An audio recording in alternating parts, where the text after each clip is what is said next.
নমস্কার, পাকবিচিত্রায় সকলকে স্বাগত জানিয়ে আমি আজ আপনাদের একটি সম্পূর্ণ নিরামিষ মূলো সেচকি বানিয়ে দেখাবো। এটি খেতে খুবই সুস্বাদু হয়। আমার চ্যানেলটি সাবস্ক্রাইব করবেন। চলুন তাহলে শুরু করি। আজ আমি আপনাদের আরেকটি নতুন রেসিপি করে দেখাবো, মূলা সেচকি।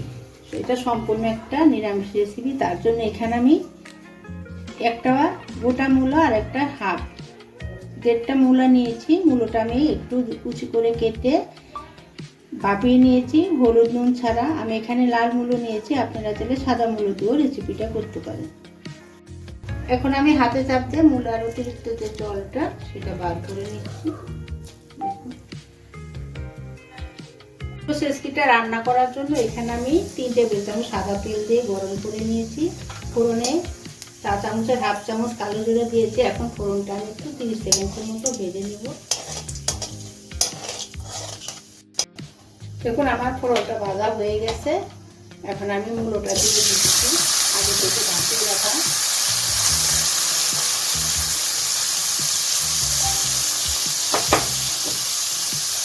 মূলোটাকে আমি কিছুক্ষণ একটু ভেজে নেব, 2 থেকে 3 মিনিট।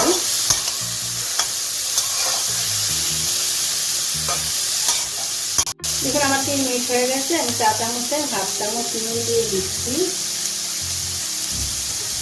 4 চামচের হাফ চামচ হলুদ গুঁড়ো দিয়ে দিচ্ছি। হলুদটা ভালো করে মিশিয়ে নিচ্ছি, মিশিয়ে আর 1 মিনিট ভেজে নিচ্ছি। দেখুন আমি 2 মিনিট ভেজে নিয়েছি। এখন আমি দুটো কাঁচা লঙ্কা চেরা দিয়ে দিচ্ছি। এখানে 100 গ্রাম মিষ্টি কুমড়ো আছে, আমি একটু কুচি করে কেটে নিয়েছি, দিয়ে দিচ্ছি। এখন মিষ্টি কুমড়াটাকে মূলের সাথে কিছুক্ষণ রান্না করে দিচ্ছি, যতক্ষণ মিষ্টি কুমড়োটা একটু নরম হয়ে না হয়, যতক্ষণ নরম না হচ্ছে।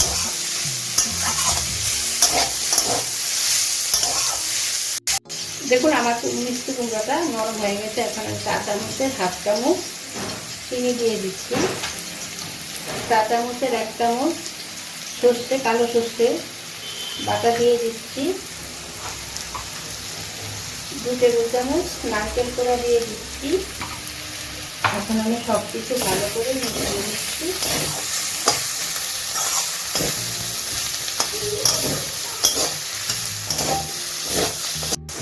কিছু ধনে পাতা কুচি দিয়ে দিচ্ছি। দেখুন আমার মূলা তৈরি হয়ে গেছে। আমি যেভাবে করলাম সেভাবে রান্না করে গরম গরম ভাতের সাথে খাবেন, দেখবেন খুব ভালো লাগবে। এখন আমি গ্যাসটা বন্ধ করে দিচ্ছি, নামিয়ে নিচ্ছি। দেখুন আমার মূলো সেচকি তৈরি হয়ে গেছে। আমি যেভাবে রান্না করলাম আপনারা সেভাবে রান্না করে খাবেন, দেখবেন খুব ভালো লাগবে।